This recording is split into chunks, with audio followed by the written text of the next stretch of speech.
Hi guys, welcome to AGS study YouTube channel. I am Sachin. आज की इस video में हम प्रेजेंट इंडेफिनिट टेंस के बारे में डिस्कस करने जा रहे हैं। अपनी पिछली वीडियो में हमने टेंस से रिलेटेड बेसिक कॉन्सेप्ट को क्लियर किया था। अगर आपने अभी तक वो वीडियो नहीं देखी है तो आप हमारे वीडियो के डिस्क्रिप्शन बॉक्स में जाके उस वीडियो को देख सकते हैं। तो चलिए बिना किसी रुकावट के प्रेजेंट इंडेफिनिट टेंस क्या होता है तथा इसकी पहचान क्या होती है तथा इससे रिलेटेड सारी इंफॉर्मेशन हम क्लियर करते हैं। तो चलिए वीडियो की शुरुआत करते हैं।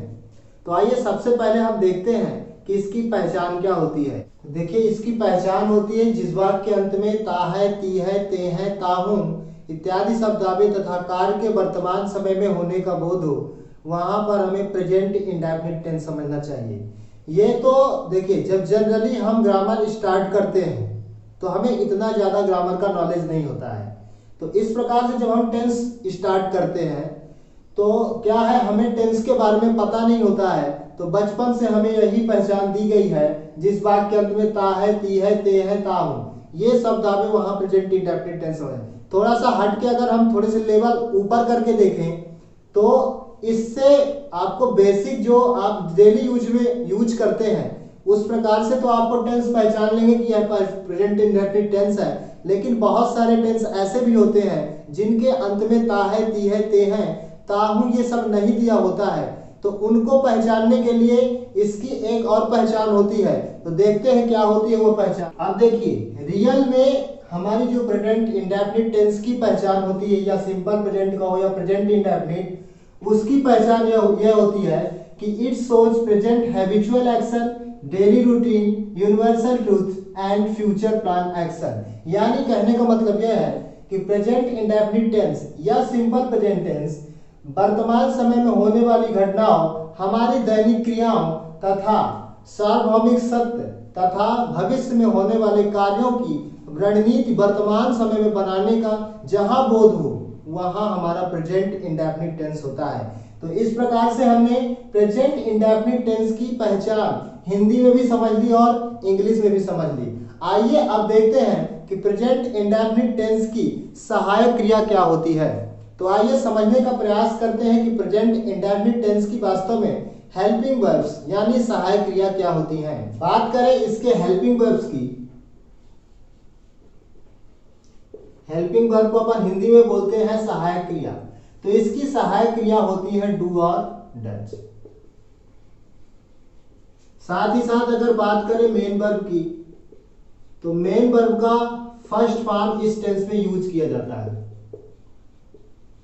अब बात करें बनाने के नियम के, क्योंकि हमें इसमें टेंस बनाते समय, टेंस का सेंटेंस बनाते समय हमें तीन प्रकार के सेंटेंस बनाना है। पहला अफर्मेटिव, दूसरा negative and last interrogative sentence बनाना है। तो हमें यह जानना होगा कि जब हम अफर्मेटिव बनाएंगे तो किस प्रकार से बनाएंगे, निगेटिव बनाएंगे तो किस प्रकार से बनाएंगे तथा इंट्रोगेटिव सेंटेंस जब बनाएंगे तो किस प्रकार से बनाएंगे। चलिए सीखने का प्रयास करते हैं। तो आइए सबसे पहले हम देखते हैं बनाने का नियम।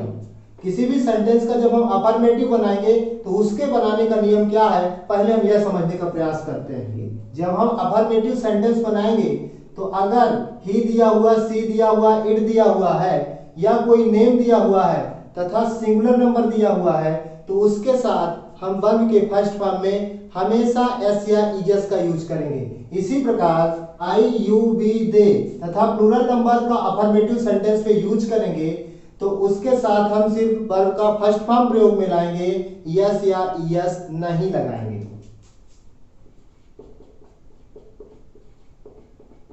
चलिए नेक्स्ट अपन देखते हैं कि जब हम निगेटिव और इंट्रोगेटिव सेंटेंस बनाएंगे तो उसके लिए बनाने का नियम क्या होगा। जब हम निगेटिव सेंटेंस बनाएंगे तो ही, सी, इट, एनी नेम तथा सिंगुलर नंबर के साथ डज नॉट तथा आई, यू, वी, दे तथा प्लूरल नंबर के साथ डू नॉट हेल्पिंग वर्ब का प्रयोग करेंगे तथा मेन वर्ब का फर्स्ट फॉर्म का यूज करेंगे।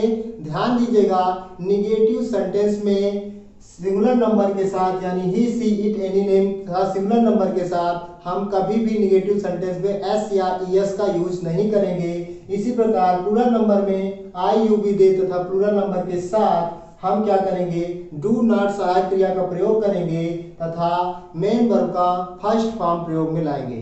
चलिए अब हम देखते हैं इंट्रोगेटिव के बनाने का नियम क्या होता है। इसके पश्चात हम देखेंगे इन सभी का स्ट्रक्चर। तो देखिए, जब हम इंट्रोगेटिव सेंटेंस बनाएंगे तो ही, सी, इट तथा एनी नेम सिंगुलर नंबर के साथ हम डज सहायक क्रिया का प्रयोग करेंगे और आई, यू, वी, दे तथा प्लूरल नंबर के साथ हम डू सहायक क्रिया का प्रयोग करेंगे और इस प्रकार से हम इंट्रोगेटिव सेंटेंस बनाएंगे। आइए, हमने अभी तक हमने क्या देखा कि हम बनाएंगे कैसे सेंटेंस को, अफर्मेटिव में किस प्रकार से बनाएंगे, अफर्मेटिव बनाने का नियम क्या होता है, निगेटिव बनाने का नियम क्या होता है तथा इंट्रोगेटिव सेंटेंस बनाने का नियम क्या होता है। आइए नेक्स्ट अपन देखते हैं कि इन सभी के स्ट्रक्चर कैसे होते हैं, इनको बनाने का किस प्रकार से तरीका होता है। तो स्ट्रक्चर से हम समझने का प्रयास करते हैं। आइए सबसे पहले हम देखते हैं अफर्मेटिव सेंटेंस का स्ट्रक्चर क्या होता है। अफर्मेटिव सेंटेंस में बेसिकली दो प्रकार के स्ट्रक्चर बनेंगे, एक सिंगुलर नंबर के लिए और एक जब हम प्लूरल नंबर का यूज करेंगे उसके लिए सेंटेंस बनेंगे। तो सबसे पहले हम देखते हैं फर्स्ट नंबर सिंगुलर नंबर का, इन सिंगुलर नंबर। ठीक है, तो जब सिंगुलर नंबर होगा तो उसके लिए हम करेंगे सबसे पहले सब्जेक्ट, फिर मेन वर्ब का फर्स्ट फॉर्म, उसके बाद लगाएंगे एस या ईएस और उसके बाद लगाएंगे ऑब्जेक्ट और फिर अगर कोई अदर वर्ड है तो उसका यूज करेंगे। नेक्स्ट हम देखते हैं कि प्लूरल नंबर के साथ हम किस प्रकार से स्ट्रक्चर के माध्यम से करेंगे, यूज करेंगे। तो in plural number, plural number में हम क्या करेंगे, सबसे पहले सब्जेक्ट, उसके बाद मेन वर्ब का फर्स्ट फॉर्म और लास्ट में ऑब्जेक्ट और उसके बाद अदर वर्ड। आइए एग्जाम्पल से समझने का प्रयास करते हैं, इसी स्ट्रक्चर के माध्यम से कुछ एग्जाम्पल करने का प्रयास करते हैं।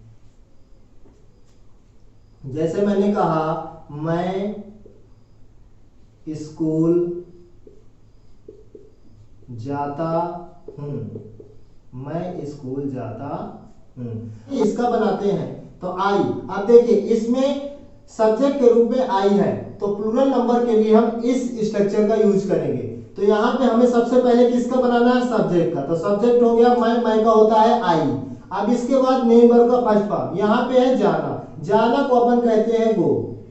और उसके बाद क्या बनाएंगे, ऑब्जेक्ट, ऑब्जेक्ट के रूप में हमारे पास है स्कूल, तो आई गो टू स्कूल। इस सेंटेंस का अफर्मेटिव सेंटेंस इस प्रकार से बना, आई गो टू स्कूल। अब मैंने जैसे कहा, सेकंड देखते हैं एग्जांपल और करके, राम आम खाता है।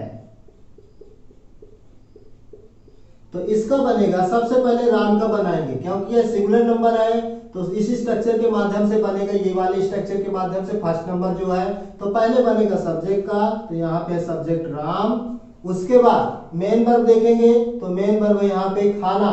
अब हमने बना दिया ईट। अब चूंकि यह सेंटेंस हमारा में जो राम है सिंगुलर नंबर, तो सिंगुलर नंबर के साथ हम मेन वर्ब में एस या एस लगाते हैं। तो ईट है तो इसका हो जाएगा ईट्स। अब इसके बाद हम करेंगे ऑब्जेक्ट, तो ऑब्जेक्ट है यहाँ पे आम, तो हम यहाँ पे बनाएंगे राम ईट्स ए मैंगो।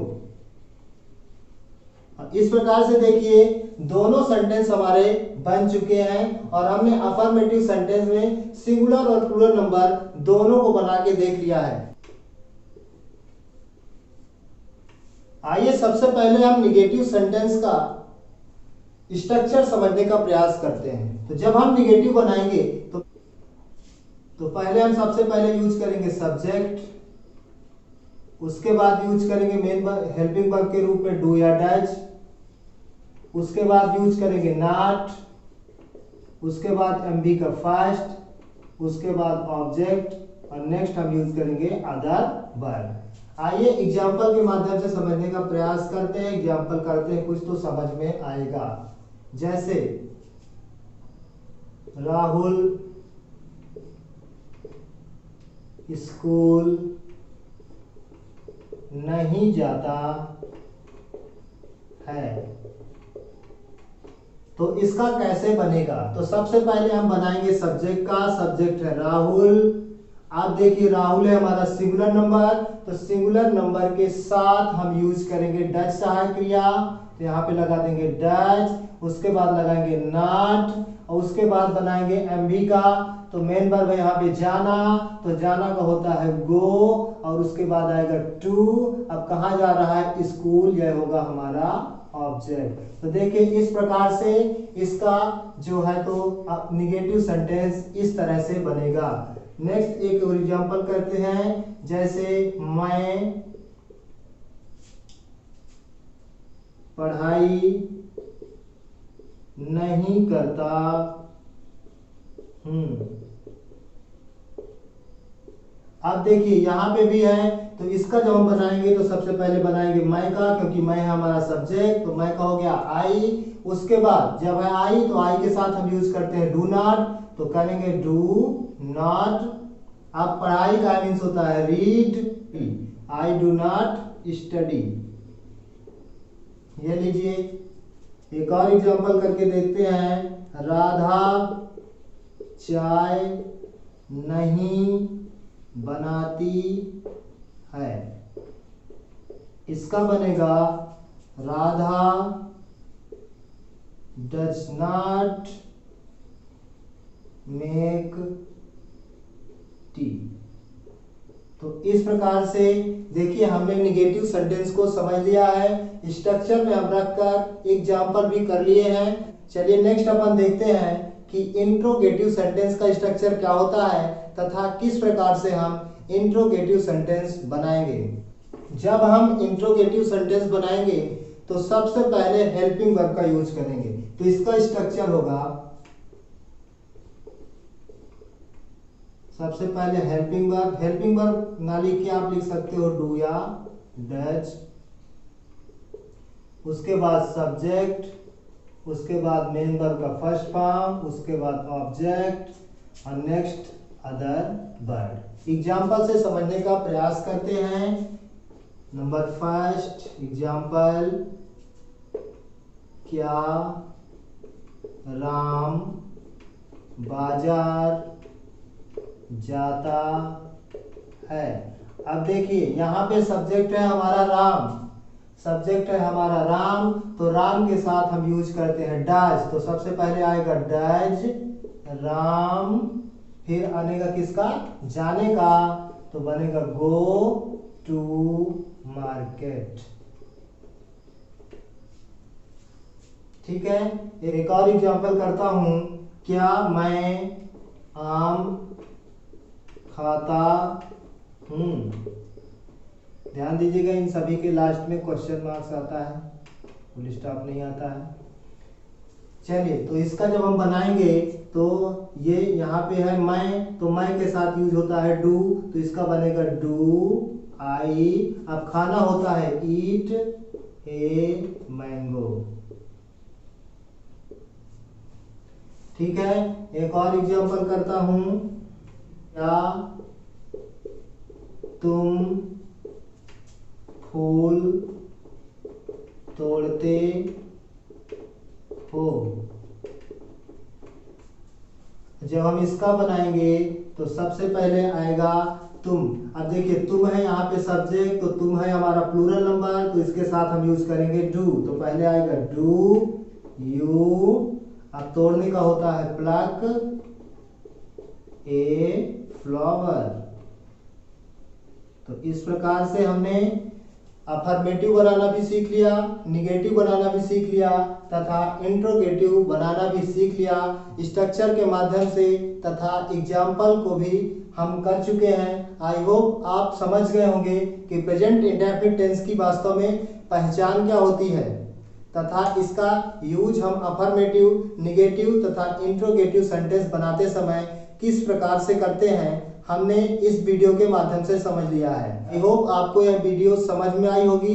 अगर समझ में आई है तो कृपया वीडियो को लाइक करें तथा अपने दोस्तों के साथ शेयर करें तथा हमारे YouTube चैनल AJS स्टडी को सब्सक्राइब करें।